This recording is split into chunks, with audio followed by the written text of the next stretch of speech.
concern, and Charlie's frown darkened. "Of course I love him. What is not to love? The man is a darling, sweet, generous, adventurous—" "Adventurous?" Beth gasped, interrupting her. "The man is as stuffy as that carriage we rode here in." "Nonsense. Just look at the adventures we have had since meeting him." Beth shook her head with a laugh.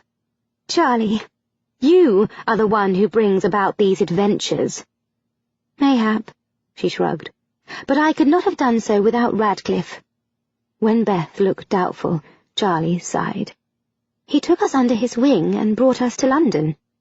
If he had not, we would even now be mouldering away at Ralphie's." "Charlie, you will never moulder. Besides, he only did that out of a sense of duty." When Charlie shook her head, Beth raised her eyebrows. "Nay?" "Nay, Beth. All he had to do to soothe his sense of duty was warn us, or even give us a pistol. Or he could have dumped us once he saw us safely to London. Yet he did not. He took us into his home." Beth was frowning over that, never having considered it herself. "Mayhap you're right. But I still have trouble seeing Radcliffe as adventurous. Just look at the fuss he made about the puppies. He is stuffy." "He made a fuss over rescuing Bessie and Mrs. Hardshare as well," Charlie laughed. "But that is just talk, a way to try to hide his true nature. How many times have I told you, never listen to a person's words. Watch their actions to see what is in their heart. A person can say many things they do not mean. For instance, Jimmy and Freddie, who you said were betting on who could ruin the most girls in the ton.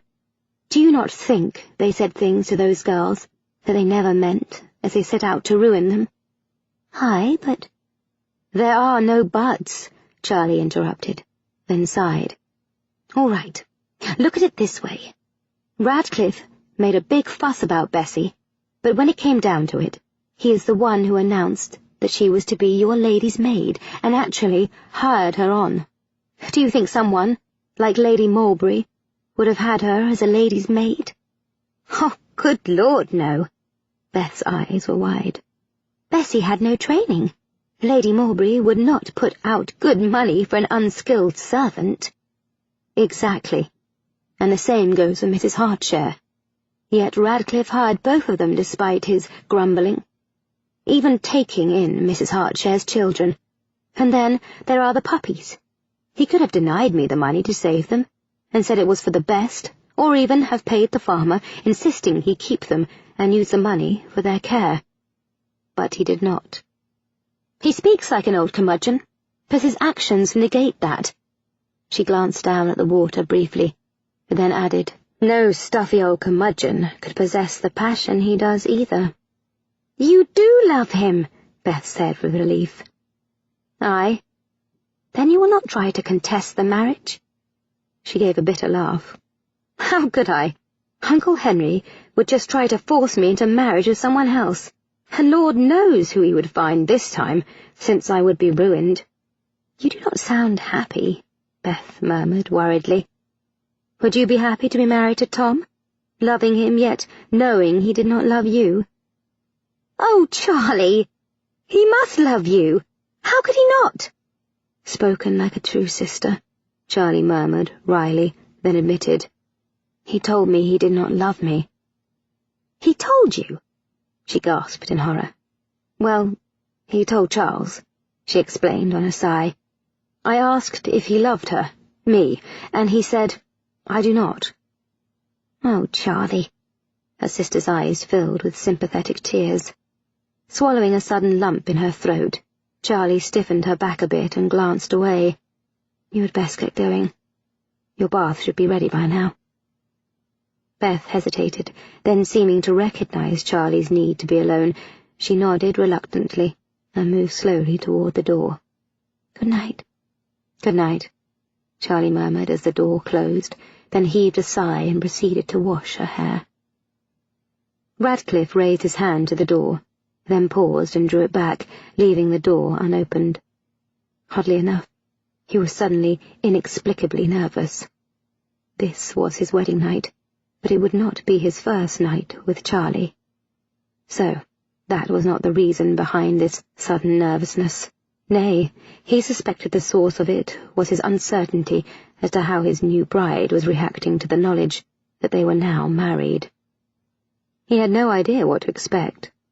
Was she happy about it? Content? Resentful? She had been silent during the ride from Gretna, and he had been unwilling to ask her thoughts on the subject. Was she angry that Beth had married him in her name? Would she greet him with a shy smile, or whip something heavy and nasty at his head as soon as he entered the door? Radcliffe smiled wryly. He doubted that most men suffered such worries on their wedding night. But then, they did not have wives like Charlie. Beautiful, bold, charming Charlie. He suspected that his calm, quiet days in the country were over. Life had suddenly become an adventure. Even going to his bed now carried some element of peril with it. Did he wish for those serene times back? Radcliffe recalled the harmonious days that had blended into one another ere encountering Charlie and Elizabeth, then each wild escapade he had enjoyed since their arrival in his life. He chuckled softly to himself. He had thought it amusing when Clarissa had hung all over the boy like a limpet. Knowing that she had really been a girl made the memory even more amusing. Then he recalled Charles on the farmer's back, fighting for the lives of those puppies, and he marvelled at her courage. Then there was the time when she had been tied to the bed at the brothel with the whip-wielding Aggie straddling her. He began to chuckle aloud again, then blinked with consternation. Good Lord, he had taken his wife to a brothel, he realized with dismay, and that was how his wife found him, standing before the door, his eyes wide, his mouth open in a round O of alarm. Charlie had quickly finished her bath after Beth's departure then. With the dirty clothes she had worn for 2 days as her only other option, had wrapped the bed linens around herself in the Roman style and moved to sit before the fire to work on drying her long, damp tresses. Her hair had been perhaps half-dried when she had first heard the doorknob jiggle. Her heart slamming against her chest, she had turned to stare at the door wide-eyed. When nothing had happened and the door had remained closed, he had relaxed slightly and gone back to finger-brushing her hair before the fire, only to pause again a moment later as a soft chuckle had reached her through the door. She'd had no trouble recognizing Radcliffe's distinctive laugh. Thinking he was talking to someone in the hall, Charlie had continued to work with her hair, but when she'd heard no hint of another person's voice, and Radcliffe's laugh came once more, curiosity had got the better of her, and she had hurried to open the door. Now she stared at his rather horrified expression, and frowned uncertainly. Why was he looking at her like that? Did he find her that unattractive, or— "I took you to a brothel!" Charlie blinked as that comment exploded from his lips, then relaxed and glanced curiously up and down the hall. "Are you alone, my lord?" "What? Oh, aye," he murmured distractedly as he stepped into the room and closed the door. "Then what were you laughing at?" Charlie asked curiously, trailing him across the room, the excess material of the linen she wore trailing behind her. "I was not. Oh, well," he frowned at her. "Did you not hear? I took you to a brothel, for God's sake." Charlie murmured, taking in the pale tinge to his skin. "And a gaming hall, too." He blanched further at that. Then his eyes widened to great wide holes in his head. "Good Lord! We slept together in the same bed the very night we met." "I was above the linens, while you were under them, if it makes you feel better."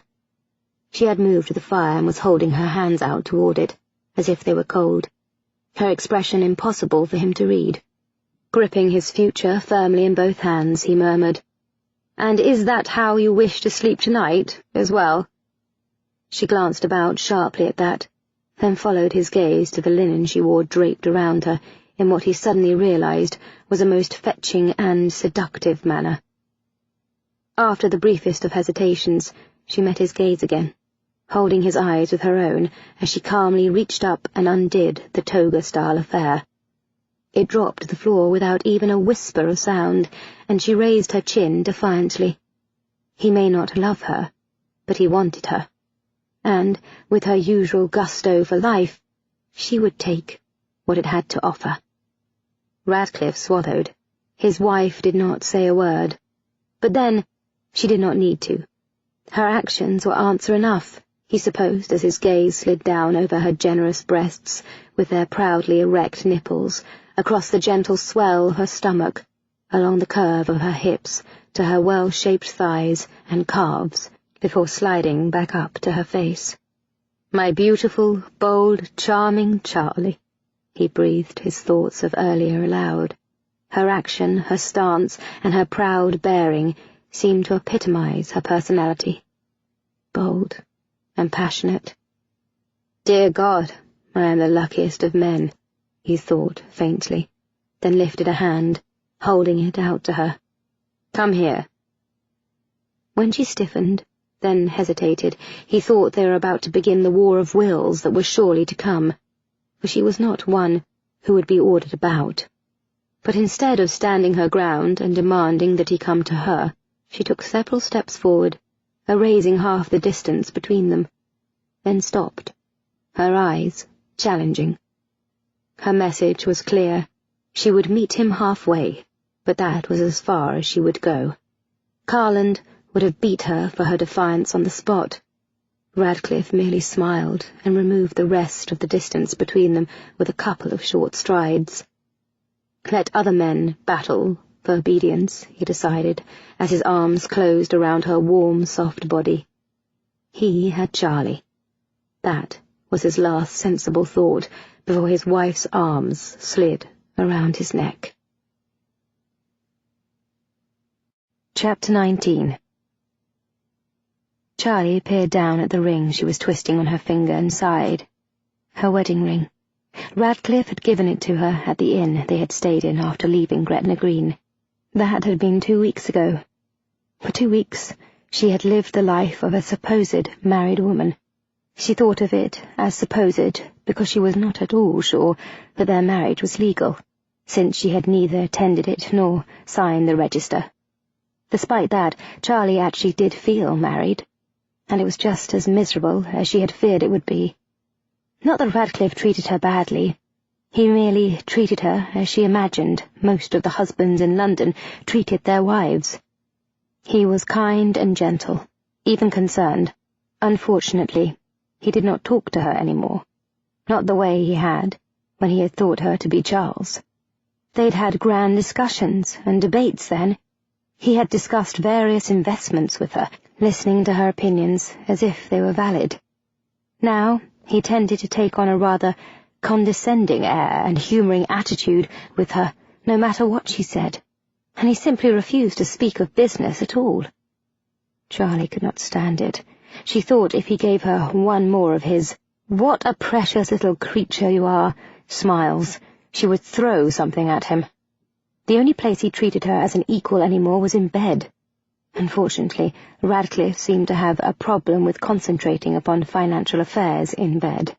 He could not be there long without becoming distracted by her less intellectual assets, and in turn, distracting her. "My lady?" Charlie glanced around to see Stokes framed in the salon doorway. "Aye?"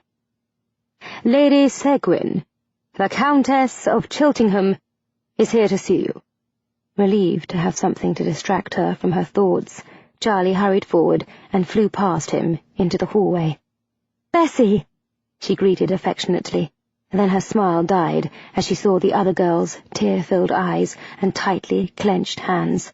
Rushing forward to clasp those cold, work-worn fingers, she frowned anxiously. "My dear, what is it?" "Oh, I cannot stand it," Bessie cried miserably. "They are all a bunch of cruel, nasty vultures, picking at me, talking about me behind my back and even in front of me, calling me a country cow and—" Her voice broke on a sob, and Charlie hugged her tightly, silently cursing the whole of London society for having behaved so predictably. Elizabeth had been filled with trepidation on the trip back to London, afraid of the scandal that would erupt once the Ton knew of their antics. Charlie had assured her sister at the time that all would be well. She had suspected that, with both men being members of the peerage, added to the fact that most of London wished to get in on Radcliffe's investments, no one would say much about their scandalous behaviour, and she had been right. Rather than being condemned, they had been touted as romantic heroines, at least openly. Bessie had not been as lucky. Charlie had feared that she might not, and she had been correct in her worry. Polite society would never forgive one of the working class for daring to step above themselves so. Despite the fact that no one knew that Sir Gwyn had married the girl by mistake, both Carland and Uncle Henry had kept their mouths shut to date. The Ton would not forgive the former maid for marrying a member of the nobility. Tongues were wagging over time, and rumours were rampant. There were whispers that she had blackmailed him into marrying her. Others whispered that Sir Gwyn had married the girl to spite Beth when he had found out that she had married another. And there was even speculation as to whether the family would contest the marriage and try to have it dissolved. But in the meantime, Bessie was settled uncomfortably in Sir Gwyn's townhouse, under constant siege by visitors as the curious arrived at her door to inspect her as if she were some sort of animal in a cage. A knock at the door drew Stokes away from where he had been hovering by Charlie and the sobbing Bessie. She watched him open the door to answer it and caught a glimpse of a small boy on the step. Then the lad handed Stokes a message and fled. "'Tis for his lordship," he announced, catching Charlie's questioning glance as he turned back. "I shall place it on the desk in the library." Nodding, Charlie turned Bessie toward the room she had just come out of. "Would you bring us some tea in the salon afterward, please, Stokes?" When he nodded, she led Bessie into the room, urged her into a chair, and sat down to peer at her unhappy face with concern. "Is it as bad as all that, Bessie?" "It is simply horrid. I would rather clean bedpans than put up with the nasty old biddies who arrive at my door every day." "Oh, dear." Charlie patted her hand, trying not to grimace at the idea of cleaning bedpans. The girl was in an awful state. "Why do you not simply instruct your butler to announce that you are not in?" she suggested gently as Stokes entered with the tea tray, then blanched in surprise when Bessie raised a suddenly furious gaze to her. "I have," the new countess told her bitterly. "He will not listen. He takes great delight in watching me squirm with humiliation at the tender mercies of those women. No one in Sir Gwyn's house listens to me. My lady's maid does not even pretend to answer my summons. The cook will not speak to me, and if I eat at all, it is cold bread and cheese slapped down on the table by a surly old woman, who is some sort of servant, though I know not what. There does not even appear to be anyone who cleans the place, at least not since I have arrived. The townhouse is cold, draughty, dust is collecting, and—" she shuddered. "It was all rather unattractive to begin with. As time passes with this neglect, it becomes quite hideous." Charlie jumped slightly as Stokes, who had come to a standstill at Bessie's outburst, slammed the tea tray down on the table with a crash. Spying the outrage on his face, she knew he was angry on Bessie's behalf and sympathized with him. Stokes had very definite feelings in the matter of how servants should and should not behave. Apparently he did not approve of the behaviour of Bessie's new servants. Clearing her throat, Charlie leaned forward and patted the other girl's hand again. "Then you must make some changes." "What? How can I change things?" she asked in dismay. "For one thing, you must stop thinking of everything as Sir Gwyn's. He is dead. The townhouse is not Sir Gwyn's home any longer. It is yours," she pointed out gently, as Stokes set the teacups before the women, nodding his agreement with his mistress as he worked. "And the servants are no longer Sir Gwyn's staff, but yours. If they will not listen to you, you must replace them, just as if you are unhappy with the gloomy atmosphere of the house, you should change it." "You make it sound so simple," Bessie marvelled. "It is simple," Charlie assured her gently, but Bessie continued to look uncertain. "But what if his family has the marriage undone? What if—" "But what if they do not?" Charlie interrupted. Bessie, you cannot live your life on if and but. Right now you are Lady Seguin, the Countess of Cheltenham, and they are your staff. Only you can do something about the way they treat you." Unable to contain himself any longer, Stokes burst out. "Lady Charlie is absolutely right. You should clean house, remove every single servant who will not attend you as you require, and bring in new people." Charlie bit her lip to hide a smile as she considered the change in her husband's valet and butler. Now that he was married, Radcliffe had mentioned expectations to spend a bit more time in London. He had considered hiring on a proper household staff to take the burden off Stokes and Mrs. Hartshare, who was presently filling both positions as cook and lady's maid to Charlie. Stokes had made his opinion of that suggestion quite clear. While he had no argument with hiring another young girl to act as lady's maid for his mistress and take that chore off of Mrs. Hartshare, he had no desire to have the house filled up with extra servants he would have to chase about. They had Fred in the stable, a woman who came in the afternoons to keep the place clean and tidy, and unless they felt the need to throw a soirée, at which point extra temporary help could be brought in, that was all they needed. He was not so old that he could not tend to his lord's garments and answer the door once in a while, too. Stokes had assured them rather huffily. Charlie suspected the truth was that the man feared losing out on some of the news and gossip he was presently privy to. Should someone be hired to assist him? He quite liked things the way they were. "I believe I know of a book that may help you," Charlie murmured now, turning her attention back to Bessie's problem. "It is a book on how to manage an estate and large staff by a duchess someone or other." "Oh, aye," Stokes nodded enthusiastically. "I believe I know which one you mean. I am sure his lordship has a copy in the library. Shall I fetch it for you, my lady?" "Nay, I will," Charlie said. "That way I can check to see if there are any other books she may find useful. Why do you not sit down and see if you cannot think of any words of wisdom that may assist her yourself?" Nodding, Stokes sat down with a serious air and faced the young woman, absently reaching for his mistress's unused teacup as he began to lecture her on how a proper staff should behave. Charlie managed to hold back her chuckles until she was out of the room. It was hard for her to recall the rather stiffly upright servant that had been Stokes when she had first arrived with Beth. She had not really noticed the changes that had taken place in the man over time, at least not until the trip back from Gretna Green. He had seemed to break loose from the shell of propriety that had cloaked him so thoroughly before.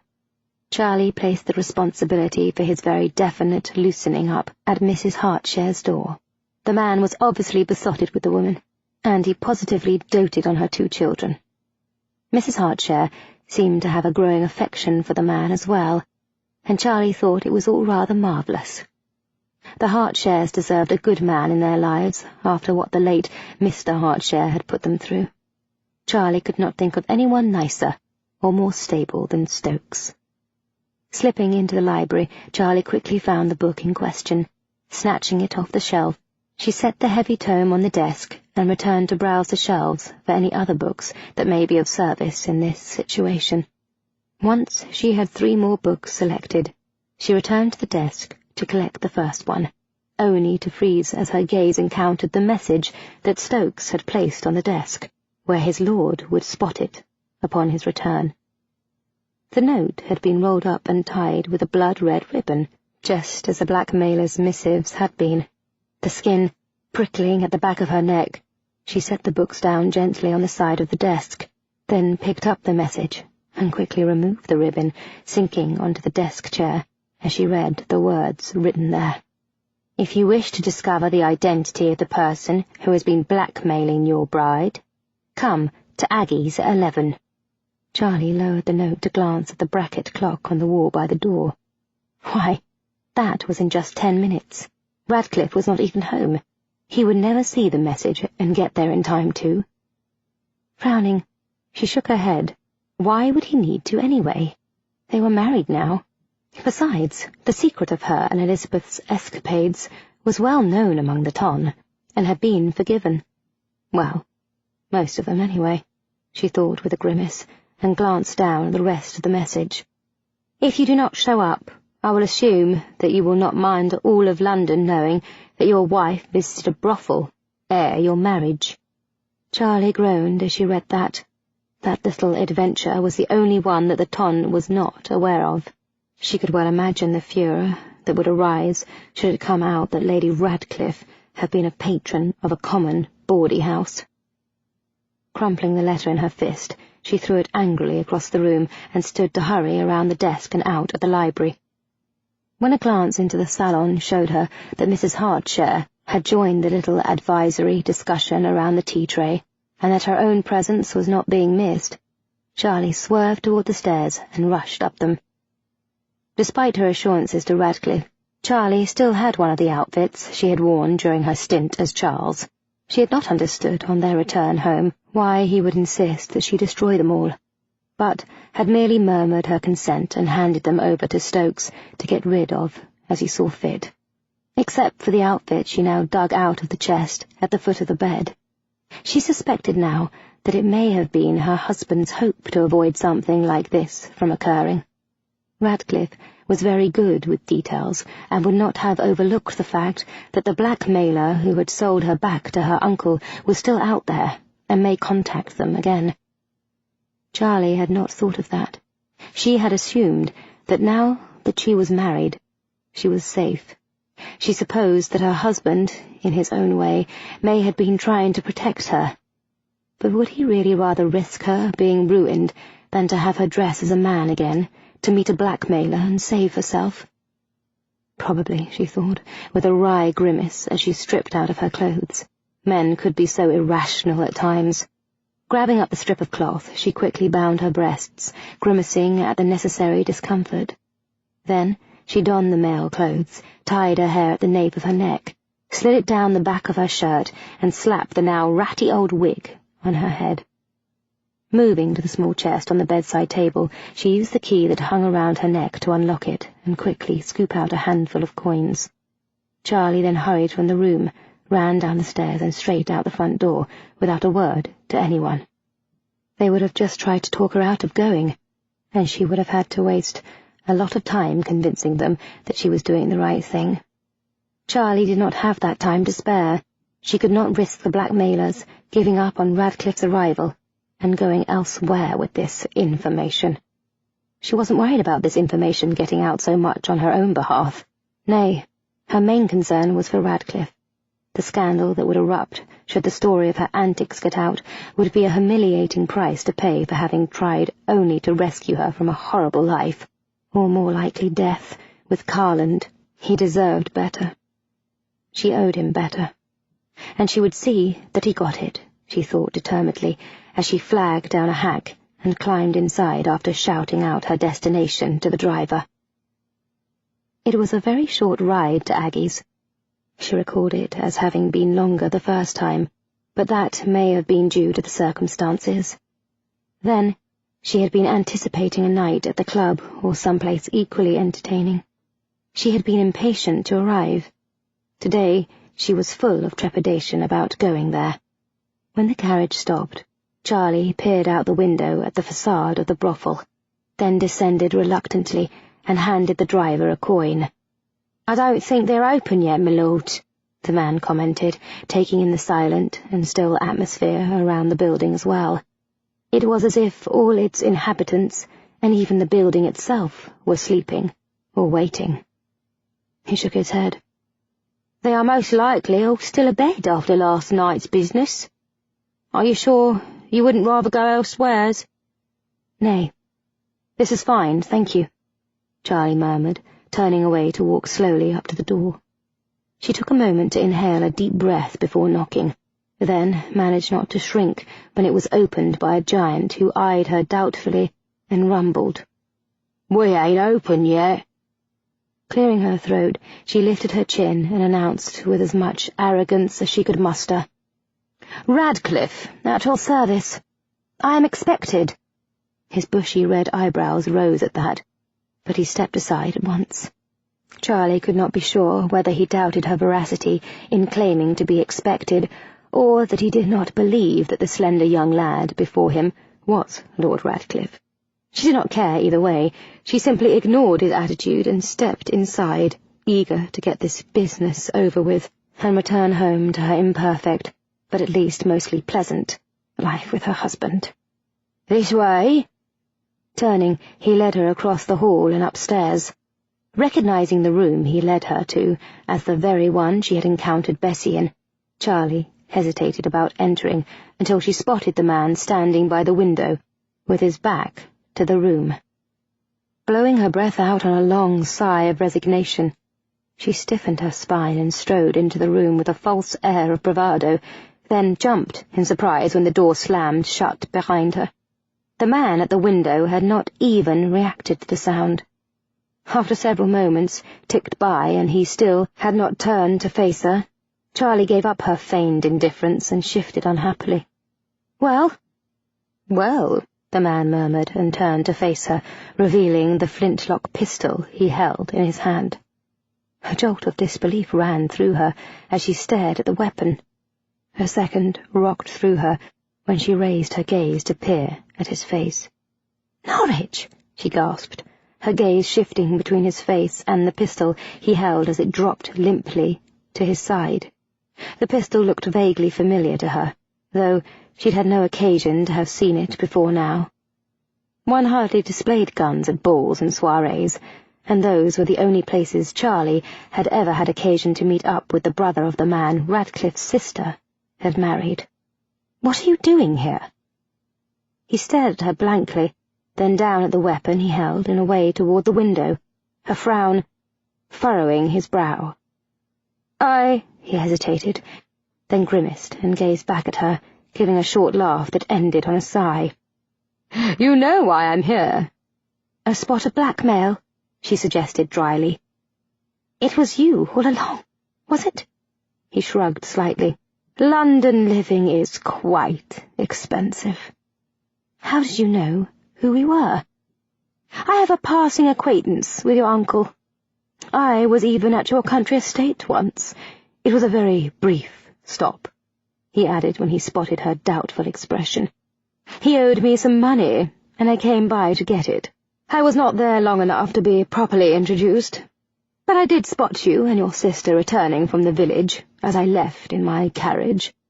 Sighing, he moved several steps to the right to set his pistol on one of the bedside tables, then leaned back against the wall beside it, crossing his arms over his chest and his legs at the ankles in a semi-relaxed manner as he continued.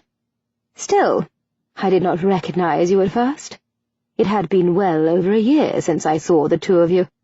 Then, too, it was clever of you to disguise yourself as a boy," he complimented her with a sudden grin that, under other circumstances, she would have found charming. "Very ingenious." "Not ingenious enough if you recognized us." "Oh," he waved a hand airily, "that was not your fault, really. After all, it helped that I knew Radcliffe had no relatives. That led me to wonder who you were, and still, I may not have figured it out had you changed your names." Charlie sighed at that. Their names had been the weakest part of the entire plan, but after having already given them to Radcliffe, they had decided that Charlie and Elizabeth were common enough, as were most royal names, and that they could get away with it. Besides, the off chance of recognition had seemed less likely to give them away than using alternate names and slipping up by calling each other by their real names, or by forgetting and not answering to the fake ones. Still, if it had not been for the fact that they had never been to London, and that few people had ever come to the estate since their parents' deaths, they would never have chanced it. "You really should have let Radcliffe keep this meeting." Charlie glanced sharply at him, made extremely wary by the regret and weariness in his tone. Well, he was not available. He was not even home, and the letter did say that if he did not show up, he would tell the entire ton. Besides, why should he pay you off? We had him fooled as well. Did he really not know you were a woman?" She shook her head solemnly. "Do you think he would have dragged me off to a brothel Had he realized I was a woman? Good point, he said wryly, and shook his head. This was where I first saw you, you know. Charlie tilted her head at that. Really? Aye. I saw you creeping out of one room and slipping down the hall, checking each door until you slipped into this one. What were you looking for? Radcliffe, she murmured, recalling that night.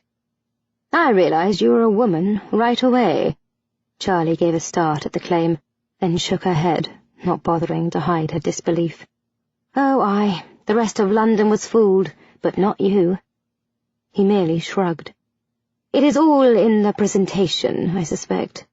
Had I first met you at the theatre, or a ball like everyone else, I may have been fooled, but I first saw you in a brothel. When she merely stared at him blankly, he continued. The women here wear all manner of costume to please their customers, and when I first saw you, it was from behind as you backed out of the room down the hall. She arched her eyebrows. So? Your hips are far too generous and shapely to be a boy's. Quite pert and attractive, actually, and as I have never found a man's behind attractive, you had to be a woman. He grinned wickedly again as she flushed, but continued. I thought perhaps you were a new girl playing a role for one of the men. I see. Charlie cleared her throat. Then, when we were introduced to you as Radcliffe's cousins, when you knew he had no family, you put two and two together, and decided to blackmail us. You make me sound quite dastardly, he murmured with a grimace. Are you not? She asked, archly. He laughed without humour. Not as dastardly as I am going to be, he muttered under his breath, then took up his pistol again. Charlie's gaze dropped to the pistol automatically, taking in the cut steel stock inlays and the initials on the butt. The inn. He frowned at her softly spoken word. What? That is where I recognize your pistol from, she explained. An inn on the way into London. The innkeeper showed it to me. He said that he had gotten it off a fellow who had gambled all of his money away to another patron at the inn and had tried to sneak out on his bill. That pistol looked just like yours. In fact, it had initials on it, she recalled, and frowned as she tried to recall what those initials had been. R.N. Aye, Charlie murmured uncertainly. Radcliffe had told her that Norwich's name was George, after the king. The R is for Robert. My brother, he explained. Robert Norwich. They were his. A match set, you see. They passed on to me when he died, and I kept them for sentimental reasons, which is why I did not simply hand over one of the guns to the innkeeper in lieu of payment, rather than risk the embarrassment of being caught, fleeing in the night. You must have loved your brother deeply. Oh, good Lord, no. I loathed him. He laughed, then scowled at the gun in his hand. I shall have to go back to that inn and fetch back the other one, once I had Radcliffe's money. Charlie shook her head slightly in bewilderment. Why? You have just said that you loathed your brother. Why would you want his pistols? And how can you have a sentimental attachment to them if you disliked him so? Because they are what I killed him with. Chapter 20. Charlie stared at the man before her with horror. You killed him, Norwich repeated slowly, as if for the benefit of a simpleton. Aye, with his own pistols. Can you imagine? It was the crowning moment of my life to date. I can still see the expression on his face as clearly as if he stood before me now. He peered off into space for a moment, savouring the image in his mind, then sighed. Ah, well, that is the trouble with life. Such pleasures are long awaited, and sadly fleeting when they finally arrive. Charlie shifted impatiently. May we get back to the part about your killing your brother? Oh, were we not finished with that conversation? I thought we were.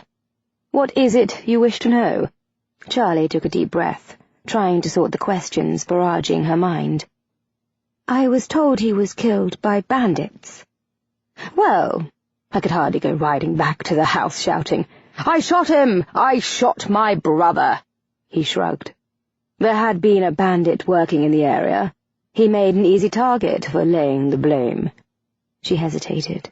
This was the question she found hardest to ask, even though she knew what the answer must be. And his wife? Radcliffe's sister. Ah, Mary. Sweet Mary. I killed her too. How could you? He held up the pistol in his hand. A match set, remember. 2 pistols, 2 bullets, 2 dead. Nay, I mean, he was your own brother. And she... Actually, he was not my brother. That brought her up short. Not? Nay, the old Norwich was not my father either. He merely gave me his name. For a price. He enjoyed her uncertain curiosity briefly, then explained. My mother was the king's mistress. She became pregnant, and he, already being married, paid Norwich to marry my mother, and save her from scandal. 'Tis why I was named George, for my father. He grinned at her wide-eyed expression. You see, you have the honor of speaking to a man who, under other circumstances, would have been a king, or at the very least a prince. And the king paid Norwich to... Aye, a dowry, just this side of a king's ransom. Still, I don't think Norwich would have been persuaded even by that if it had not been the king asking. He really had no need of money. And by all accounts, he had loved his first wife dearly, and was not looking for a replacement. Still, how does one say no to the king? I do not suppose one does, she murmured, eyebrows furrowed, as she tried to absorb all she was learning. Is that why you killed Robert? Because he was Norwich's son, and... I killed him. For money, he interrupted with amusement. I hated him because he was himself. He was... Norwich shook his head, frustrated by his inability to put his thoughts into words. He was perfect. Handsome, strong, charming, intelligent. He was the apple of his father's eye. He could do no wrong. Women loved him. Men admired him. He always made me look bad. Becoming agitated, he paced a few steps, then turned, exclaiming, Me! A king's son! Yet next to him I appeared insignificant. Never as good, never as smart, never as handsome. Even my mother doted on him, and he inherited everything on the old man's death. He became a duke, while I, a king's son, was titleless, landless, he muttered bitterly, then paused and straightened, drawing in a deep draught of air before continuing almost smugly. But I showed him, oh yes, I planned a way to get it all, the land, the title, the wealth, even his wife. You did not. Charlie clamped her teeth on the question, but he was able to work it out for himself. Rape her? He scowled. Good heavens, no. What do you take me for? Charlie could hardly answer that one. Good God, the man had admitted to murder and blackmail, but she was supposed to know he drew the line at rape. Nay, as I said, I had a plan to get it all. Unfortunately, Mary rather messed that up by getting with child. He shook his head with disgust. I had intended to kill Robert. Of course, I would be there to comfort the grieving widow. Then, shortly afterward, I had intended to kill Radcliffe. Since he had no other relatives, something I had looked into, which is why I knew you and your sister could not be his cousins, by the way. Mary would have been his sole heir. Then while she was reeling from both losses in quick succession, I had intended on marrying her, making it all mine. He heaved a deep sigh and paced across the room. It was a perfect plan. But then one morning, shortly before my plan was to go into motion, Robert announced that Mary was with child. Pausing at the fireplace, he suddenly swept his hand violently along the mantel, sending a pendulum clock and several candle holders crashing to the floor.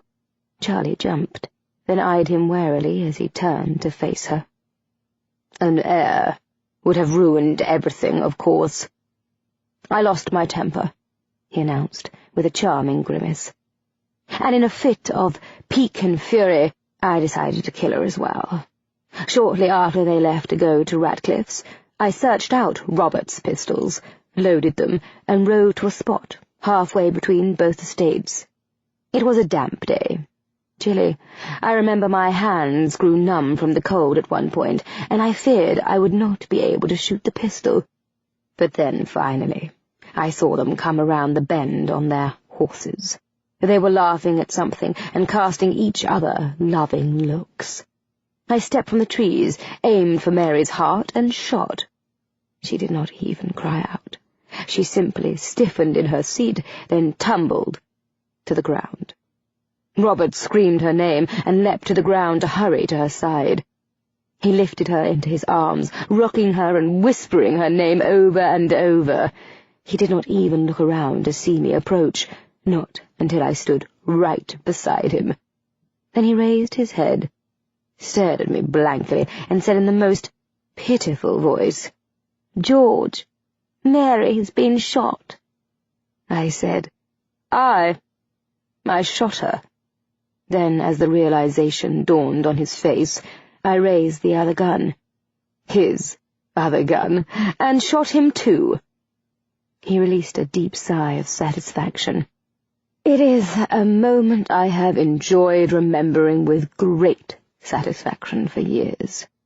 Still, I do regret that I did not stick to the original plan.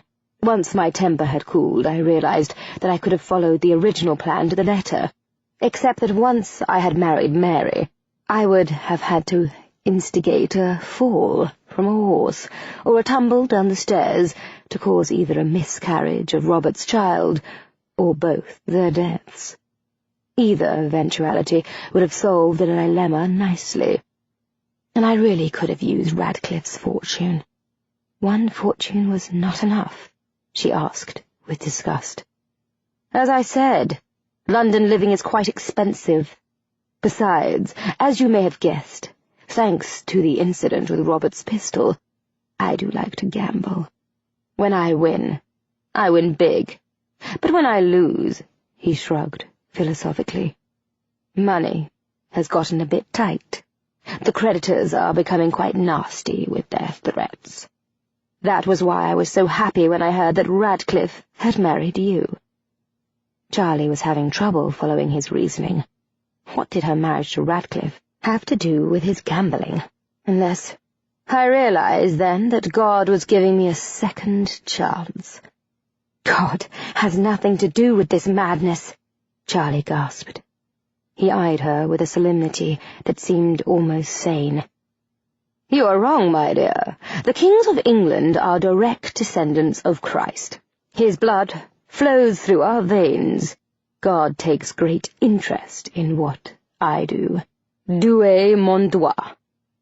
If she had wondered about his sanity ere this, there was no longer a need to wonder. The man was mad. Still, she tried to reason with him. Surely, Norwich, you do not believe that God wishes for you to blackmail us?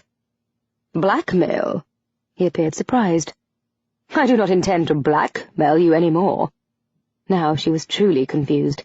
But the letter, the demand that Radcliffe meet you here. Did I tell him to bring any jewels or coins? Nay, she realized with a frown.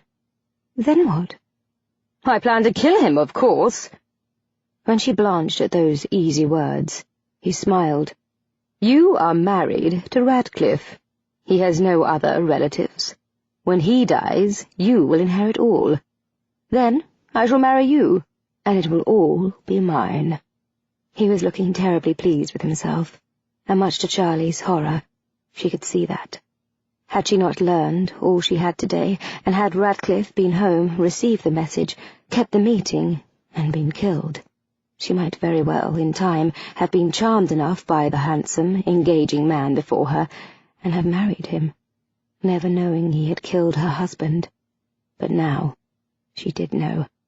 You do not honestly expect that if you do somehow manage to kill my husband, I will be willing to marry you?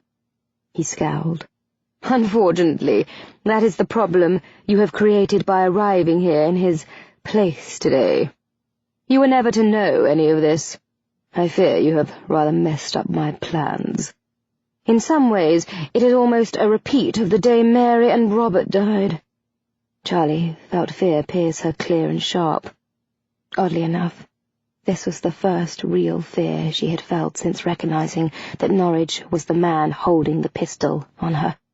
Now, as she recalled his calm recitation of the way Mary had paid for messing up his plans, she very much feared for her life.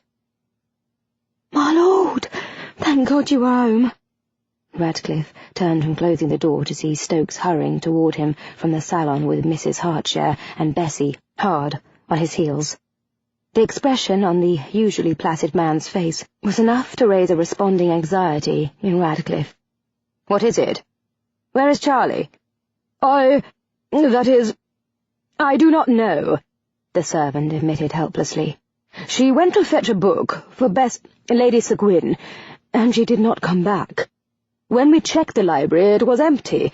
We searched the rest of the house, but she is simply not here. I did not know what to do. I had no idea where you were, so could not send word to you, and—" His voice trailed away unhappily. Radcliffe stared at him blankly. "You mean she has just disappeared?" "Well—" When Stokes hesitated, seemingly at a loss, Radcliffe asked, "How long has she been gone?" "Since before noon," he admitted reluctantly. "I sent a message to Lady Elizabeth to ask if she had gone there, but have heard nothing back yet." Radcliffe was absorbing all of this information when the door-knocker sounded.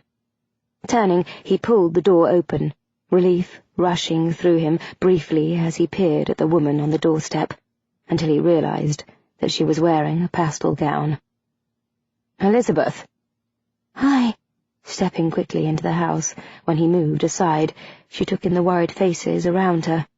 "You have not found her yet, I take it?" "Nay," Bessie answered, biting her lip unhappily. "And you have no idea where she could have gone?" she asked, waiting as the people in the hall glanced at each other miserably. Sighing, Beth led the way into the salon. "Come, let us sit down and try to reason this out. There must be some clue to tell us where she may have gone. Charlie does not run about willy-nilly. Something must have happened to make her leave. We simply have to look at this logically." Charlie shoved at the window furiously.